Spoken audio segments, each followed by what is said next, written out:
దేవుని పరిశుద్ధ నామమునకు మహిమ కలుగునుగాక. ప్రియులారా, ఉదయకాల సమయంలో ప్రభు నామన మీ అందరికీ వందనములు తెలియజేస్తున్నాను. 103వ కీర్తన 10వ వచనము నుండి, మన పాపములను బట్టి మనకు ప్రతీకారము చేయలేదు, మన దోషమును బట్టి మనకు ప్రతిఫలం ఇయ్యలేదు. భూమి కంటే ఆకాశం ఎంత ఉన్నతముగా ఉన్నదో ఆయన యందు భయభక్తులు గలవారి ఎడల ఆయన కృప అంత అధికముగానున్నది. ప్రియులారా, దేవుని మాటలు ఎంత గొప్పవి, ఎంత శ్రేష్టమైనవి. ఇక్కడ భక్తుడు మాట్లాడుతుంటూ ఉన్నాడు, నా ప్రాణమా యెహోవాను స్తుతించు, సన్నుతించు, నా ప్రాణమా యెహోవాను సన్నుతించుము అంటున్నాడు. మన పాపాలను బట్టి ఆయన ఎప్పుడూ కూడా ప్రతీకారం చేయలేదంటండి. ఎంత ప్రేమామయుడైనా, ప్రతి మానవ జాతిలో ప్రతి మనిషిని గూర్చి ఆయన పరిశీలన చేస్తే ప్రతి ఒక్కరిలో ఏదో ఒక లోటు ఉంటుంది, ఏదో ఒకటి కొరత ఉంటుంది, ఏదో ఒక పాపం ఉంటుందండి.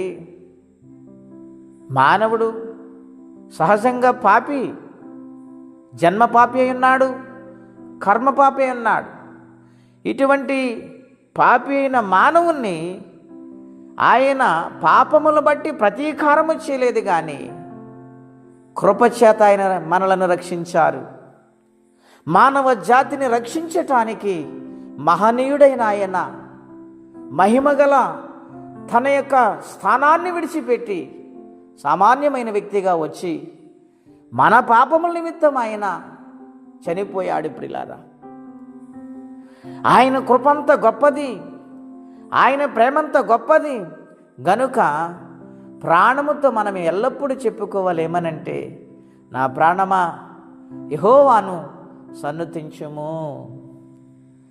ఆయన ప్రతీకారము చేయని దేవుడు, క్షమించే దేవుడై ఉన్నాడు.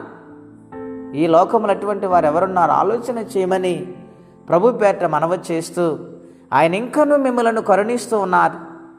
ఈ మాటల ద్వారా నన్ను ప్రేమించేవారు ఒకరున్నారని మీరు ఆలోచన చేయగలిగితే ఆయన ఖచ్చితంగా మీ జీవితాలను రక్షిస్తారట్టి కృపా తీర్మానం పరిశుద్ధాత్మదేవుడు మనందరికీ దయచేయునుగాక. ప్రార్థన అండి. అత్యంత కృప కలిగిన దేవా, మహోన్నతమైన మీ నామం కొరకై స్తోత్రం చెల్లిస్తూ ఉన్నాం. మా పాపాలను బట్టి ఏనాడు ప్రభువా మీరు ఎత్తి చూపలేదు, మీరు ప్రతీకారము చేయలేదు, క్షమిస్తానని కృపనిచ్చావు నాయన. కృపగల దేవా, కరుణామయ, కనికర స్వరూపుడా, మమ్మల్ని అందరినీ జ్ఞాపకం చేసుకోండి.